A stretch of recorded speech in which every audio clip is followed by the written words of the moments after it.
오늘 말씀 보도록 하겠습니다. 오늘 말씀은 창세기 12장 1절부터 3절까지의 말씀 보도록 하겠습니다.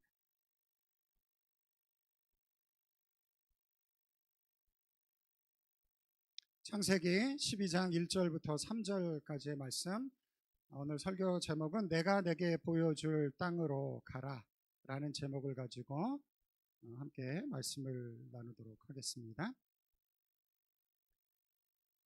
창세기 12장 1절부터 3절까지 제가 한 절 읽고 여러분들이 2절 읽고 3절은 우리 다 같이 읽도록 하겠습니다. 여호와께서 아브라함에게 이르시되 너는 너의 고향과 친척과 아버지의 집을 떠나 내가 내게 보여줄 땅으로 가라.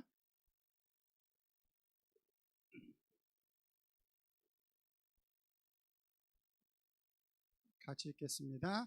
너를 축복하는 자에게는 내가 복을 내리고 너를 저주하는 자에게는 내가 저주하리니 땅의 모든 족속이 너로 말미암아 복을 얻을 것이라 하신지라. 아멘. 오늘 말씀은 지난주 설교와 연결이 되어져서 지난주 나누었던 내용들을 잠시 한번 살펴보도록 하겠습니다. 제가 지난주에 잠언 29장 18절 말씀을 가지고 묵시가 없으면 방자히 행한다라는 말씀을 여러분들과 함께 나누었습니다. 여기서 묵시라고 기록되어져 있는 히브리어 하조는 비전 아니면 계시, 이 두 가지로 해석이 되어질 수가 있어요. 비전, 앞을 내다보는 것, 아니면 계시, 하나님께서 우리들 가운데 무엇을 깨닫게 해주시는 것, 그렇게 두 가지로 해석이 될 수 있지만 사실은 서로 다른 말인 것 같지만 같은 말이다 라고 제가 말씀을 드렸어요. 왜냐하면 하나님의 계시한 말씀 속에 우리가 살아가야 될 삶의 비전이 담겨져 있기 때문에 그렇습니다. 하나님이 우리들 가운데 계시하시는 말씀 속에 우리가 살아가야 될 삶의 비전이 담겨져 있기 때문에 계시와 비전이 따로 있는 것이 아니고 다른 것이 아니고 같은 말일 수 있다는 것이죠. 그래서 히브리어는 하존이라는 단어를 통해서 이 두 가지 말을 사용하고 있다는 것입니다. 한번 따라해 보실래요? 하나님이 계시한 말씀이 곧 우리가 살아가야 할 삶의 비전이다. 지난주에 이 부분에 대해서 말씀을 드렸어요. 그것을 이야기하기 위해서 제가 아브라함의 이야기를 했습니다.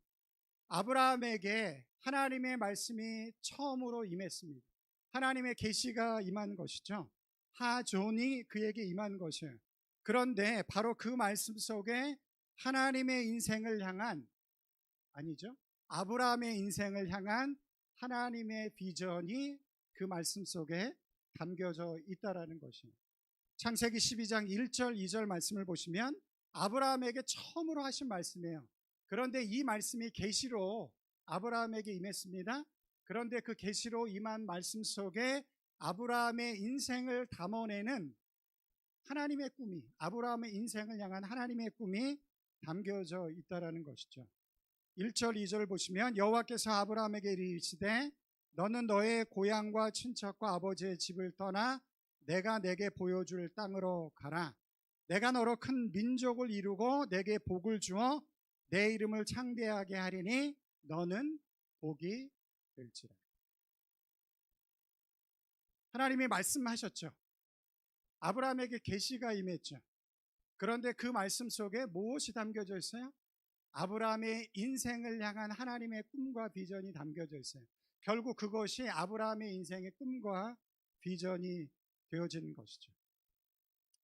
그래서 하나님의 말씀이 중요합니다. 올 한 해 여러분들 말씀을 가까이 하십시오. 그 말씀을 읽다 보면 하나님께서 내 인생을 이끌어 나갈 수 있는 하나님의 꿈과 비전이 담겨져 있는 말씀을 여러분들이 발견할 수 있게 되어진다는 거죠. 저에게도 그런 말씀이 있어요. 이사야 50장 4절 말씀인데 저의 인생의 꿈과 비전이 담겨져 있는 말씀입니다. 제가 한번 읽어보면 주 여호와께서 학자들의 혀를 내게 주사 나로 곤고한 자를 말로 어떻게 도와줄 줄을 알게 하시고 아침마다 깨우치시되 나의 귀를 깨우치사 학자들같이 알아듣게 하시도다. 저는 이 말씀 속에 저의 인생의 꿈과 비전이 담겨져 있어요. 이 말씀이 어떻게 왔을까요? 제가 말씀을 읽다가 제 인생을 생각하면서 말씀을 읽다가 하나님께서 이 말씀을 저에게 허락해 주셨고, 그 이후부터 저는 이 말씀이 저의 하나님께서 저를 향한 인생의 꿈과 비전이 되어지는 그런 말씀으로 저에게 다가왔다라는 것입니다. 제가 오늘 말씀을 통해서 여러분들과 나누고 싶은 두 가지가 있습니다. 여러분들이 꼭 기억하셔야 될, 아브라함을 통해서 말씀하신 이 말씀 속에 우리가 꼭 기억해야 될 두 가지가 있는데, 첫 번째는 무엇이냐면 하나님이 그 인생의 비전을 아브라함에게 주시면서 아브라함의 인생을 담아낼 수 있는 꿈과 비전을 주시면서 아브라함에게 요구한 것이 있다라는 거죠. 제가 지난주에는 여러분들에게 무엇을 말씀드렸냐면, 말씀을 읽으면서 내 인생을 담아낼 수 있는 하나님의 말씀을 여러분들이 올 한 해 찾아가는 한 해가 됐으면 좋겠다. 우리 교회가 하나님께서 이곳에 세우신 이유가 있을 텐데 그것을 발견하고 그것을 성취해 나가는 한 해가 되어졌으면 좋겠다. 그것을 나누었습니다. 그게 이제 첫 번째고, 오늘 첫 번째 나누고 싶은 건 뭐냐면 그 인생의 꿈과 비전을 주시면서 하나님이 아브라함에게 요구하신 것이 있다라는 것입니다. 무엇을 요구하셨나요? 1절에 기록되어져 있습니다. 우리 다 같이 한번 읽어보도록 하겠습니다. 시작. 여호와께서 아브라함에게 이르시되 너는 너의 고향과 친척과 아버지의 집을 떠나 내가 내게 보여줄 땅으로 가라. 하나님께서 아브라함에게 꿈과 비전을 주시는데 그 꿈과 비전을 이루기 위해서 요구하신 것이 있다라는 거예요. 그게 뭐냐면 너는 너의 고향과 친척과 아버지의 집을 떠나라 라고 이야기를 하셨어요. 여러분, 왜 하나님은 아브라함에게 떠나라고 했을까요? 왜 아브라함에게 떠나라 이야기했을까요?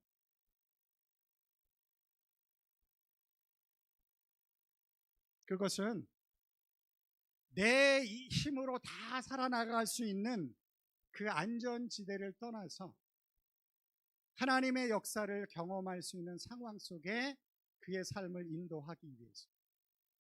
여러분, 나에게 주어진 삶을 내 힘으로 다 이루어 나갈 수 있으면 우리는 하나님을 만나기가 굉장히 어렵습니다.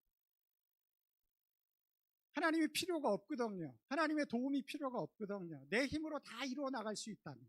여러분들이 어떻게 예수님을 만나게 되어졌나요? 여러분들이 어떻게 하나님을 만나게 되어졌나요? 진짜 진하게 예수님과 하나님을 만나신 분들 대부분 인생에 내 힘으로 해결할 수 없는 인생의 문제가 있기 때문에 그분을 찾게 되어졌고, 결국은 그렇게 우리는 주님을 만나게 되어지는 것이죠. 아브라함이 살았던 갈대아 우르, 그 당시 가장 번성했었고 가장 발달한 문화를 가지고 있었던 지역이었습니다. 그런데 하나님은 아브라함에게 무엇을 요구했냐면 내가 너의 인생에 특별한 계획을 가지고 있다. 그 계획을 이루기 위해서 네 힘으로 다 살아갈 수 있는 안전지대를 떠나서 내가 내게 지시할 땅으로 가라. 그렇게 하나님께서 아브라함에게 요구하셨다라는 거죠. 여러분, 신앙은 믿음의 모험이 없이는 신앙을 배워갈 수가 없습니다. 안전지대에 머물러 있어서는 결코 하나님의 역사하심과 성령의 은혜를 우리가 경험할 수 없습니다. 때로는 믿음 안에서 하나님의 부르심 속에 안전지대를 과감히 떠나서야지만이 그때 하나님께서 계획하신 것들을 우리가 누릴 수 있는 그런 경험들이 우리들 가운데 찾아온다라는 거죠. 예수님의 제자 중에 무리를 걸었던 유일한 제자가 한 명 있습니다. 누군가요? 베드로죠. 모든 제자들이 다 안전지대, 배 안에서 제자들이 배를 타고 가고 있는데 예수님이 나중에 물 위로 걸어오셨습니다. 그런데 모든 제자들은 그런 꿈을 꾸지 못했어요. 그런데 베드로는 예수님이 걸어온 것처럼 나도 한번 저렇게 걸어볼 수 있을까를 생각을 했고, 그래서 한번 걸어보고 싶다라고 말씀을 했더니 예수님이 그래 한번 걸어봐라 그렇게 허락을 해주셨어요. 베드로에게 그 배는 안전지대죠. 그러나 예수님이 말씀하셔서 그래 한번 걸어봐라, 그 믿음을 경험하기 위해서, 그 능력을 경험하기 위해서는 무엇을 해야 됩니까? 그 안전지대를 벗어나서 내 발을 물 위에 내어 놓을 때 예수 그리스도의 역사를 우리가 경험할 수 있게 되어진다는 거죠. 그래서 베드로는 유일하게 물 위를 걸어본 제자가 되어졌어요. 물론 베드로가 두려워해서 물에 빠지긴 합니다. 그러나 누가 계셨죠? 예수님이 그의 손을 붙잡아 주셨어요. 그렇게 물 위를 처음 걸어본 예수님의 제자가 되어졌죠. 교회의 새로운 변화를 위해서 힘차게 2021년을 출발했습니다.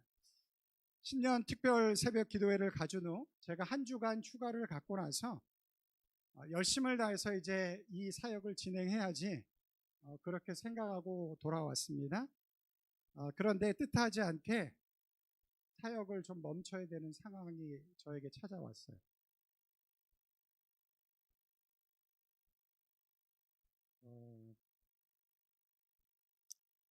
제가 이 안식월을 갖겠다라고 결정하기까지 너무 고민과 힘겹게 과연 이것을 어떻게 하는 것이 맞는가를 고민하면서 제가 당회와 교회 운영위원회에 말씀을 드렸습니다. 제가 이 과정을 통해서 하나님과 씨름한 것이 있었어요. 그게 뭐냐면 교회 사역이 내 사역이 아니고 하나님의 사역임을 고백하게 하셨어요. 제가 지금 사역을 잠시 내려놓음으로 인해서 여러 가지 혼란스러운 어려운 일들이 분명히 우리들 가운데 있을 수 있습니다. 그런데 저는 지금 사역을 좀 내려놓아야 되는 상황이 되어졌어요.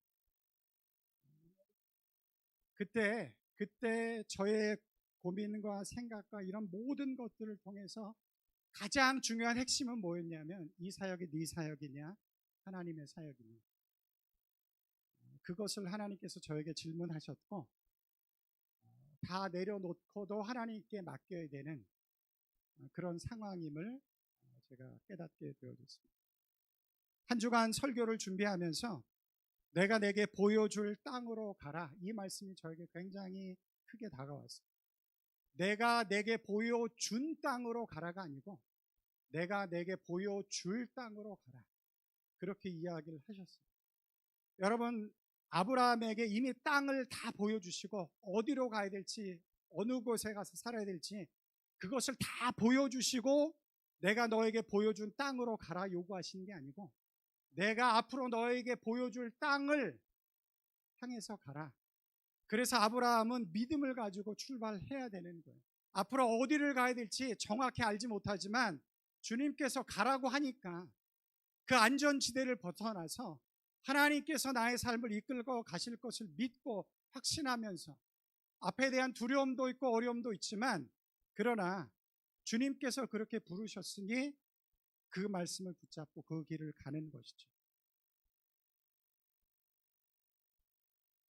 안식월을 이야기를 하면서 사실 저도 많이 두렵습니다. 제 마음도 굉장히 무겁고 그러나 지금 상황 속에서는 그렇게 해야만 한다라고 생각을 하고 도리어 주님이 어떻게 이 상황들을 이끌어 가실까 그것을 기대해야만 하는 그 상황 속에 하나님께서 저를 두셨어요.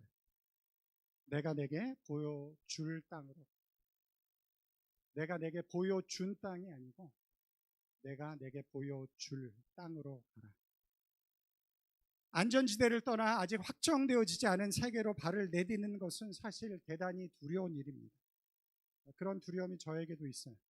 그러나 거기에는 하나님의 특별하신 약속이 있었습니다. 내 아비 친척 본토를 떠나라, 그렇게 말씀하시고 이것이 하나님께서 그에게 요구하시는 것인데, 여러분, 믿음의 역사를 이루기 위해서는 때로는 나에게 익숙한 자리를 떠나서 하나님이 요구하시는 자리로 나아가야만 합니다. 그때 우리가 생각지 못한 하나님의 역사들을 우리가 경험하게 될 수 있는 것이죠.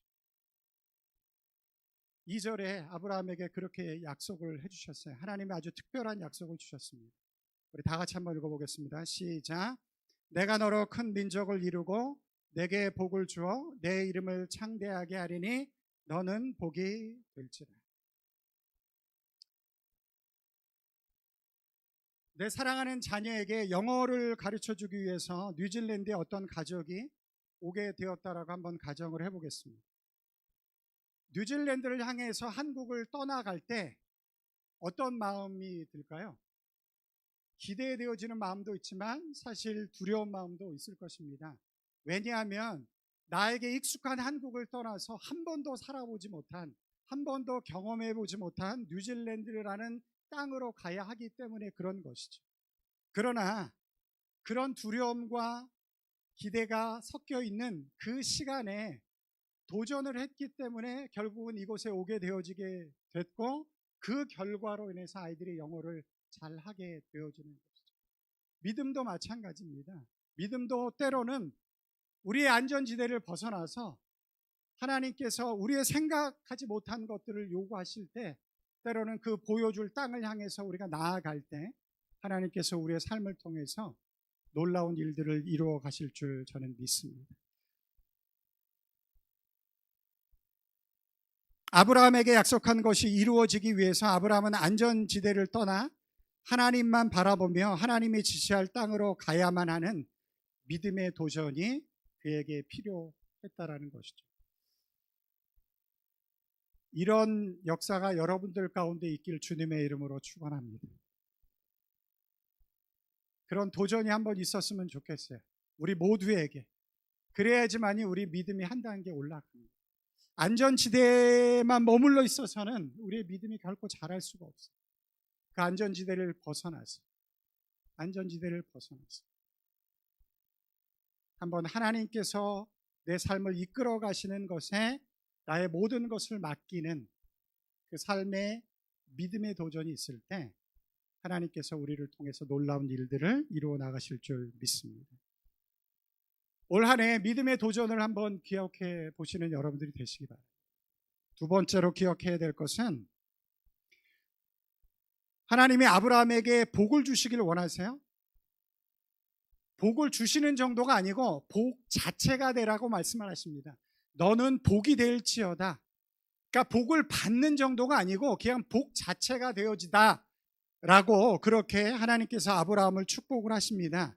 그런데 그 복이 어떤 성격을 띠고 있는가를 우리가 알아야 한다는 거예요. 하나님께서 아브라함을 부르셔서 그의 인생에 복이 되게 하십니다. 하나님께서 여러분들을 부르셔서 복이 되게 하시기를 원하십니다. 이런 건 아멘 크게 하셔도 돼요. 하나님께서 여러분을 부르셔서 아브라함을 부른 것처럼 여러분들을 복이 되게 하시길 원하십니다. 그게 하나님의 뜻이에요. 하나님의 역사예요. 그런데 중요한 것은 무엇이냐면 그 복의 성격이 어떤 것이냐 하는 것을 우리가 올바로 이해를 해야 된다는 거예요. 그 복의 성격이 어떤 것인지 3절에 너무 잘 기록되어져 있어요. 우리 다 같이 한번 읽어보겠습니다. 시작. 너를 축복하는 자에게는 내가 복을 내리고 너를 저주하는 자에게는 내가 저주하리니 땅의 모든 족속이 너로 말미암아 복을 얻을 것이라 하신지라. 하나님께서 아브라함에게 복 그 자체가 되게 하시는 이유가 뭔가요? 땅의 모든 족속이 너로 말미암아 복을 받게 하기 위해서. 그래서 아브라함을 부르셔서 복의 근원이 되게, 복 자체가 되게 그런 아브라함을 향한 인생의 계획을 가지셨다라는 거예요. 하나님께서 여러분을 복되게 하시길 원하십니다. 그게 하나님의 역사예요. 하나님의 계획입니다. 하나님이 여러분들을 축복하길 원하세요. 그런데 그 축복의 본질적인 성격은 무엇이냐면 그 복을 나 혼자 누리는 것이 아니고 그 복을 통해서 세상을 축복하는 자가 되라. 세상을 축복하는 사람이 되라. 세상을 축복하는 교회가 되라. 그런 의미로 하나님께서 우리를 복되게 하신다라는 거예요.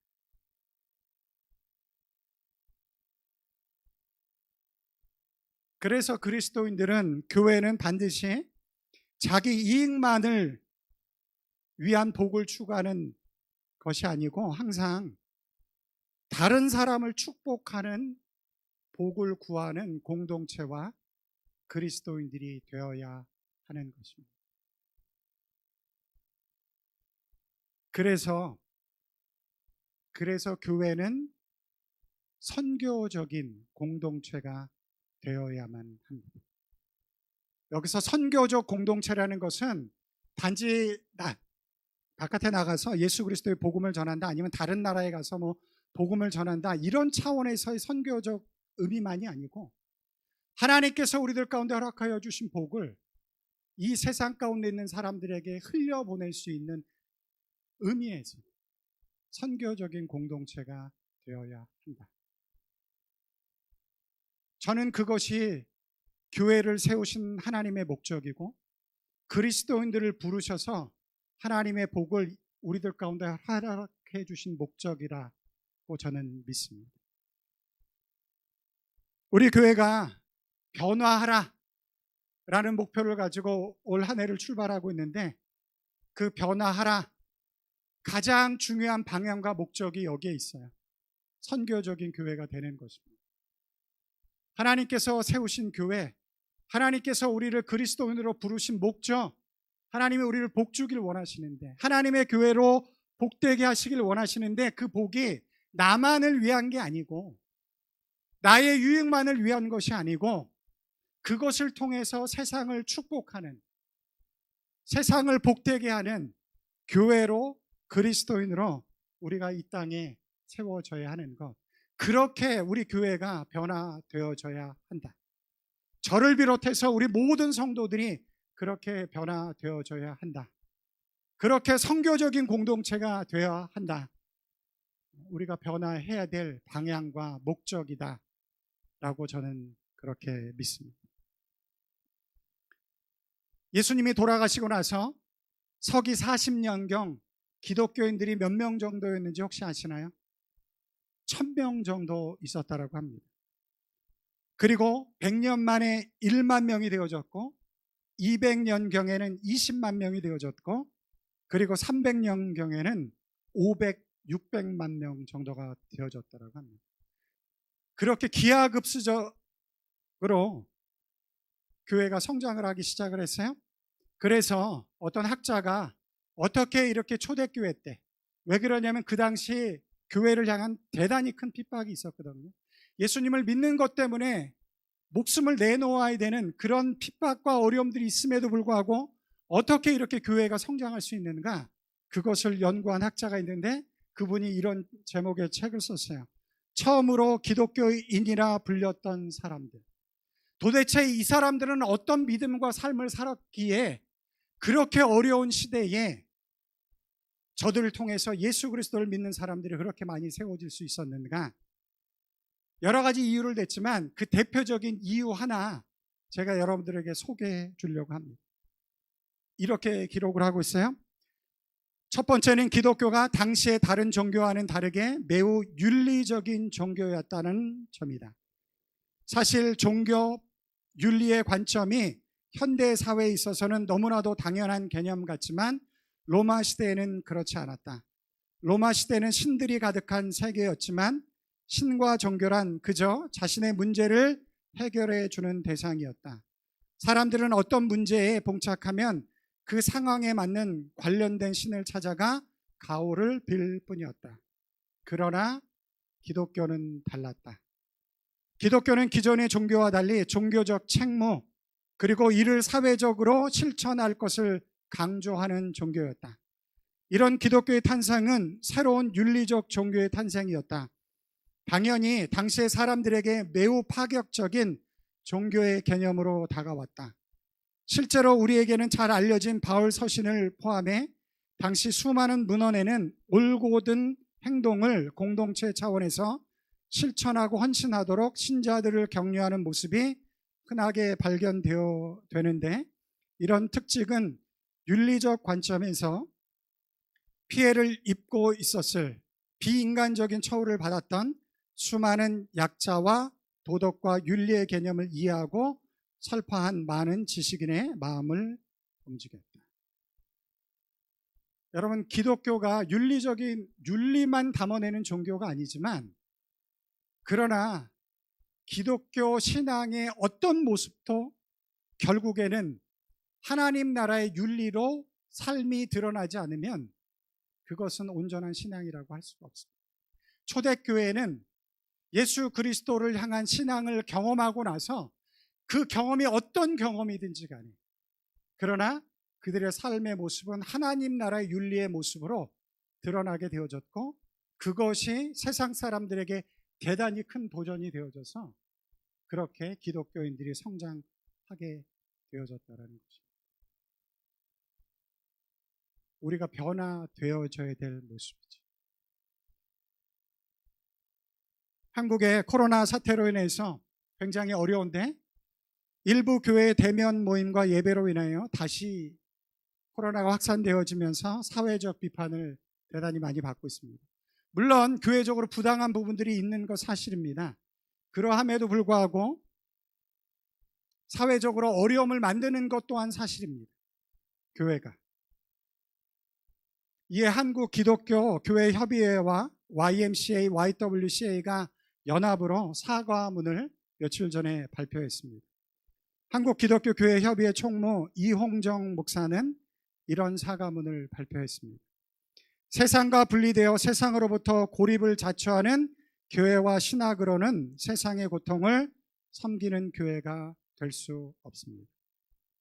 한국 교회는 이웃을 내 몸처럼 사랑하기 위해서 자발적으로 고통을 분담하는 자기 비움의 실천을 통해 예수 그리스도의 십자가의 죽음과 부활이 가져온 새 생명을 이 세상에 나누는 은총의 통로가 될 수 있습니다.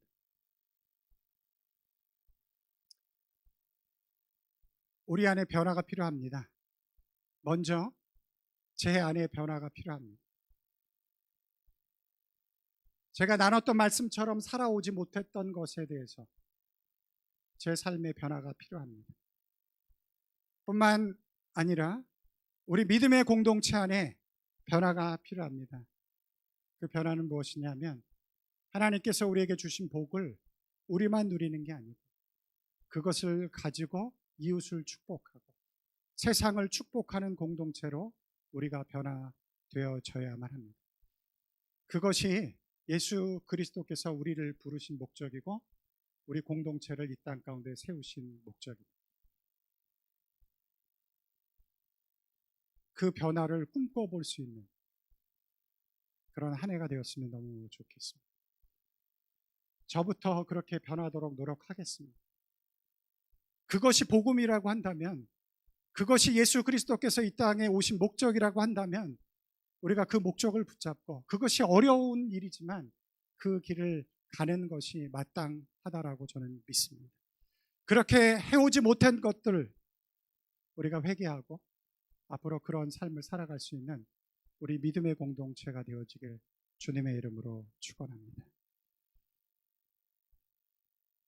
이 시간 우리 다 같이 일어나셔서 우리 3주째 부르고 있는 찬양이 있어요. 원하고 바라고 기도합니다. 우리 다 같이 함께 정말 우리가 하나님이 주신 복을 누리되 그 복이 나 개인적인 복만이 아닌 세상을 향해서 흘러나갈 수 있는 그런 삶으로 내 삶이 또 우리 공동체가 변화되어질 수 있도록 해달라고 원하고 바라고 기도합니다. 우리 그런 간절함을 가지고 우리 찬양하도록 하겠습니다.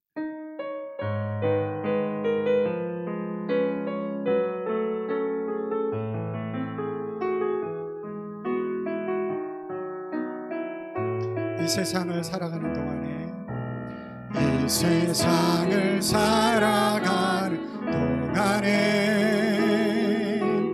나의 힘을 의지할 수 없으니 기도하고 낙심하지 말 것을 주께서 참 소망이 되시니라. 주의 길을 걸어가는 동안에 세상에 거두지 수 없으니 감사하고 낙심하지 말 것은 주께서 참 기쁨이 되시니라.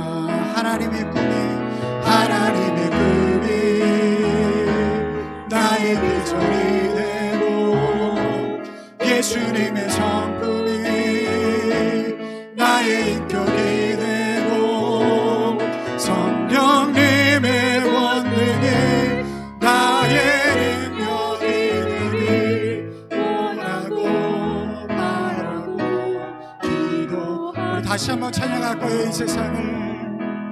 이 세상을 살아갈 동안에 나의 힘을 의지할 수 없으니 기도하고 낙심하지 말 것을 주께서 참 소망이 되심이라. 주의 길을 걸어가는 동안에 세상에 거느지할 수 없으니 감사하고 낙심하지 말 것은 주께서 참 기쁨이 되시니 하나님의 꿈이 나의 비전이 되고 예수님의 꿈이 나의 인격이 되고 성령님의 원능이 나의 능력이 되길 원하고 바라고 기도를 다시 한번 할까요? 하나님의 꿈이 나의 비전이 되고 예수님의 성품이 나의 인격이 되고 성령님의 원능이 나의 능력이 되길 원하고 바라고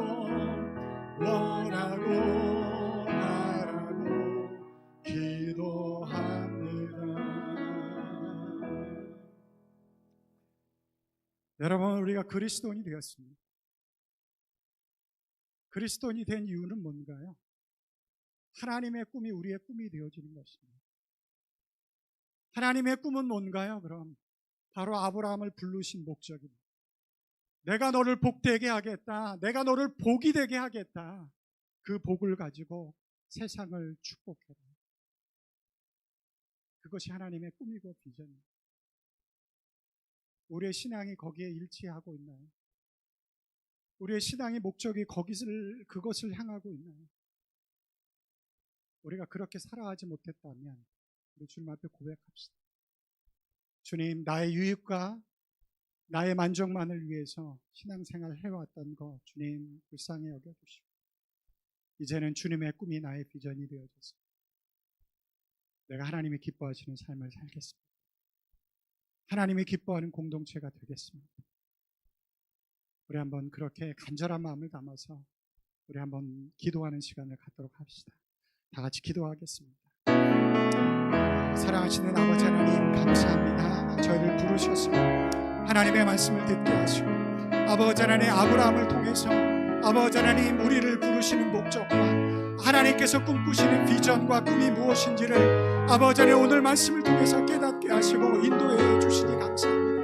하나님 우리를 부르셔서 아버지 하나님 우리의 안전지대를 떠나게 하시고 하나님께서 보여주실 땅으로 가라 말씀하셔서 아버지 하나님 우리가 안전지대를 믿음으로 떠나게 하시고 하나님께서 보여주신 그 믿음의 땅을 향해서 아버지 하나님 우리의 믿음의 삶을 결정하며 나아갈 수 있도록 주님 우리를 이끌어 주시니 아버지 하나님 감사합니다. 아버지 하나님 그러함에도 불구하고 우리가 하나님께서 아버지 하나님 품고 계신 그 꿈을 아버지 하나님 온전히 우리의 마음 가운데 품지 못하고 아버지 하나님 나의 만족과 유익을 위해서 아버지 하나님 이 땅에 신앙생활을 해왔던 것들을 아버지 하나님 주님 앞에 고백하며 회개합니다. 하나님 우리를 불쌍히 여겨주셔서 아버지 하나님 우리의 인생이 약하기 때문에 아버지 하나님 우리가 연약하기 때문에 아버지 하나님 그렇게 나의 만족과 유익만을 위해서 아버지 하나님 우리가 주님을 붙잡고 여기까지 왔음을 하나님 주님 앞에 고백합니다. 아버지 하나님 우리를 변화시켜 주셨길 원합니다. 아버지 하나님 우리를 새롭게 해주셨길 원합니다. 하나님의 꿈이 나의 꿈이 되어지게 하시는 하나님의 꿈이 나의 비전이 되어지게 하시는 아버지 하나님 예수님의 인격이 아버지 하나님 나의 성품이 되어지게 하시는 아버지 하나님 성령님의 권능이 나의 능력이 되어지게 하시는 하나님 그런 역사가 아버지 하나님 나의 삶 가운데 이루어지게 하시는 하나님 그런 역사가 나에게 이루어지길 간절히 기도하고 소원합니다. 하나님 그렇게 우리를 변화시켜 주시고 아버지 하나님 우리 힘과 능력만으로 감당할 수 없기 때문에 하나님의 능력으로, 하나님의 역사하심으로, 성령님의 은혜와 능력으로 아버지 하나님 우리를 그렇게 고치셔서 아버지 하나님 정말 우리를 통해서 세상을 축복하며 세상이 축복받는, 아버지 하나님 이웃이 축복받는, 아버지 하나님 그런 복되게 쓰임받는 하나님의 사람들로 저희들이 세워져 나갈 수 있도록 그렇게 도와주시고 인도하시고 역사해 주시고. 사랑하시는 아버지 하나님, 우리가 그리스도인이 되어져서 하나님의 꿈이 나의 비전이 되어지는 그런 역사가 일어나길 간절히 소원합니다. 거기에 진정한 생명의 역사가 있습니다. 아버지 하나님, 우리에게 진정한 삶의 의미를 부여하는 하나님의 놀라운 축복이 그곳에 담겨져 있습니다. 사랑하신 주님, 아브라함을 부르셔서 복의 근원으로 삼으시고 그것을 통해서 세상을 축복하길 원하시는 것, 그것이 하나님께서 우리들 가운데 허락하여 주신 꿈인 줄 믿습니다. 사랑하신 주님, 그 꿈을 붙잡고 나아갈 수 있는 믿음을 저희들 가운데 이렇게 주시고 아버지 하나님 그런 공동체로 우리 타오랑 하나님 교회가 세워줄 수 있도록 주님 인도해 주시옵소서. 아버지 하나님, 우리가 너무나 많은 시간 동안 나의 만족과 유익을 위해서 신앙생활을 해왔다라고 한다면 이제 우리를 변화시켜 주셔서 하나님이 기뻐하시는 삶으로 아버지 하나님 우리가 복이 되어지게 하시고 그 복을 통해서 세상을 축복하는 선교적인 삶을 살아갈 수 있도록 우리를 그렇게 이끌어 주시옵소서. 그 일을 위해서 때로는 안전지대를 떠나서 하나님께서 보여주실 땅으로 우리의 믿음의 발걸음을 내딛어야 하는 그런 때가 우리들 가운데 오기도 합니다. 주님, 그때 믿음으로 결단할 수 있는 마음을 저희들 가운데 이렇게 주셔서 믿음으로 그 길을 갈 때 하나님께서 놀랍게 우리의 삶을 이끌어 주시는 것들을 우리 모두가 경험할 수 있는 그런 축복된 한 해가 되어줄 수 있도록, 우리 공동체가 될 수 있도록 올 한 해를 축복해 주시옵소서. 감사하며 우리를 구원하신 예수님의 이름으로 기도드리옵나이다. 아멘. 제가 축도하겠습니다. 지금은 교회 머리가 되신 우리 주 예수 그리스도의 은혜와 하나님의 크신 사랑하심과 성령님의 도우시고 인도하시고 역사하신 은혜가 하나님의 꿈이 나의 비전이 되어져서 그 꿈을 붙잡고 살아가길 소원하는 하나님의 귀한 백성들 머리 위에, 저들의 가정 위에, 또 이 교회 위에 이제로부터 영원토록 함께 있을지어다. 아멘.